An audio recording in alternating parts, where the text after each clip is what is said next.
समग्र ब्राह्मण परिषद के समस्त पदाधिकारियों का मैं प्रणाम करता हूँ। ममतामयी माताओं को मैं प्रणाम करता हूँ।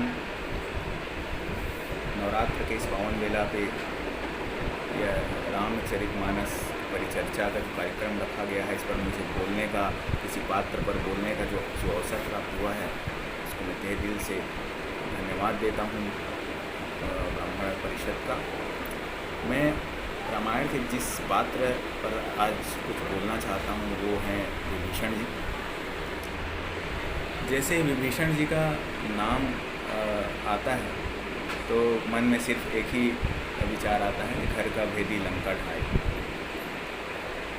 उनको कई लोग देशद्रोही, राष्ट्रद्रोही करके भी उनको संबोधित करते हैं, लेकिन मेरे विचार से यह गलत है। इसलिए गलत है क्योंकि जब हनुमान जी लंका दहन करने गए, पूरी लंका जल गई, लेकिन दो स्थान नहीं जले। पहला तो अशोक वाटिका, क्योंकि वहाँ माँ सीता थी, और दूसरा विभीषण जी का घर। रामायण में लिखा हुआ है, रामायुध अंकित गृह शोभा बरने न जाए, नौ तुलसिका बिंदतः देखी हरसि कपिला। वहाँ विभीषण जी के आंगन में माता तुलसी का पौधा रोपित था। उनके घर पर भगवान विष्णु के शंख और चक्र के बिंब अंकित थे। आप सोचिए, एक ऐसा व्यक्ति जो चारों तरफ से राक्षसों से घिरा हुआ हो, उसके बावजूद उनकी परवाह न करते हुए अपने आंगन में तुलसी का पौधा रोपित करता है। घर में भगवान विष्णु के शंख चक्र का प्रतिबिंब अंकित करता है। वह अपने धर्म के विरुद्ध, धर्म के मार्ग पर चलता है। उसके साहस को मैं प्रणाम करता हूँ।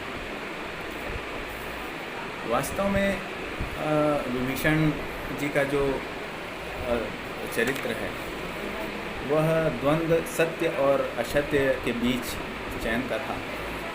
उनकी दुविधा ये थी कि वे अपने राक्षस जाति, कुल और राष्ट्र के हितों को वरीयता दें अथवा सत्य का वर्ण करते हुए अन्याय का प्रतिकार करें,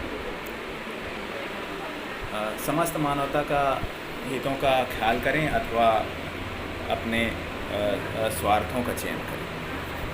निश्चित रूप से कुलद्रोही कहलाने का भय उपस्थित होने के बावजूद उन्होंने उस पथ का चयन किया जो मनुष्यता के आदर्शों के अनुकूल था। इसके लिए उन्होंने अपने बड़े भ्राता महाप्रतापी लंकेश से वैर लेकर अल्प संसाधनों से युक्त जीवन यापन कर रहे भगवान राम का सहभागी बनना सही समझा।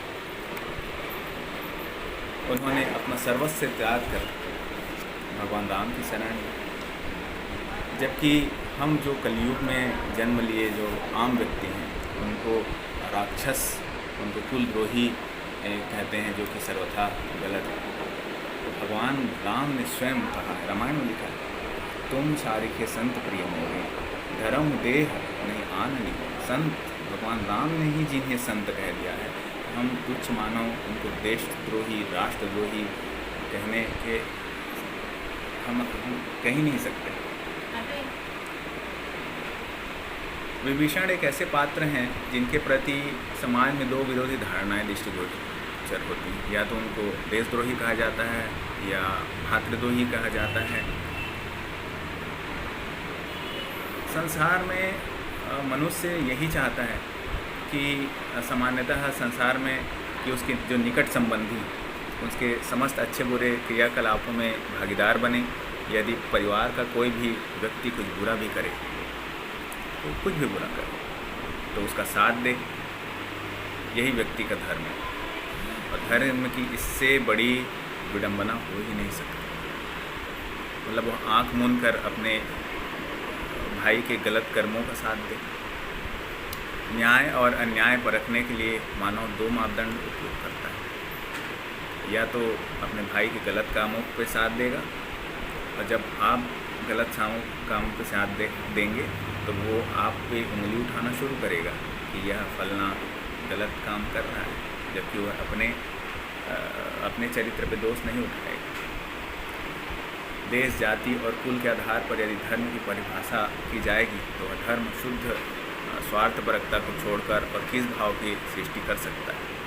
विभीषण का चरित्र एक उदात्त चरित्र है मेरे विचार से, क्योंकि उन्हें अन्याय प्रिय नहीं, वे केवल स्वार्थ पूर्ति या राज्य पाने की व्यग्रता से ही रावण का परित्याग नहीं करते। कई लोग उनको यह कहते हैं कि उन्होंने राज्य पाने के लिए अपने भाई का साथ त्याग दिया, लेकिन जैसे मैंने पहले ही कहा है कि उनके जैसा तो रावण रामायण में जितने भी भाई के पात्र हैं उनके जैसा तो कोई भाई ही नहीं। यह जानते हुए कि अगर मैं रावण को सही रास्ते पे लाने की कोशिश करूँगा, उनको समझाने की कोशिश करूँगा, तो परिवार समेत उनकी मृत्यु हो सकती है। उनके बावजूद उन्होंने भरी सभा में उनको समझाने का प्रयत्न किया, लेकिन ऐसा हो न सका। आप ही सोचिए, अगर वो कुलद्रोही या राष्ट्रद्रोही या अपने भ्राता की मृत्यु के कारण होते तो क्या भगवान राम उनको लंका में सिंहासन करते? कभी नहीं, क्योंकि वो तो हमारे नज़र में अधर्मी है, राष्ट्रद्रोही। लेकिन भगवान राम की नज़र में वे राष्ट्रद्रोही नहीं, वे सच्चे धर्मावलंबी। इसलिए भगवान राम ने ऐसा समझकर उनको लंका सौंप दिया ताकि लंका की जनता का भला हो सके।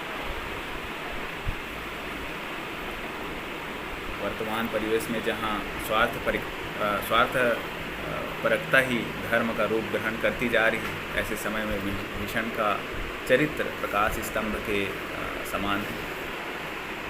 इस वृत्ति के बिना बुराई का विनाश और राम राज्य की स्थापना संभव नहीं।